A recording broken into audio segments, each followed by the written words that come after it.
আরব আমিরাতের প্রধানমন্ত্রীর সঙ্গে প্রধানমন্ত্রী শেখ হাসিনার দ্বিপক্ষীয় বৈঠকে এমন আশ্বাস মিলেছে বলে জানান তিনি।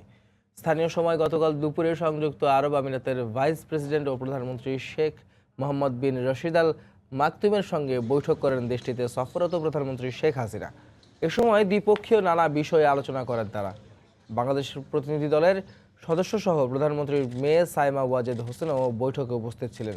পরে রাজ পরিবারের সদস্যদের সঙ্গেও সৌজন্য সাক্ষাৎ করেন প্রধানমন্ত্রী শেখ হাসিনা।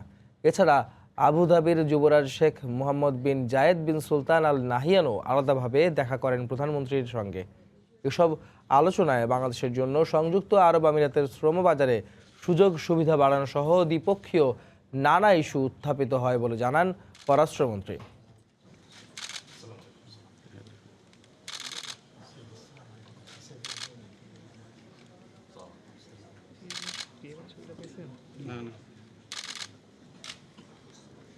নেত্রী চেয়েছেন যে আমাদের যে ওয়ার্কার্স আছে তাদের কাজ করার সুযোগ দেওয়া।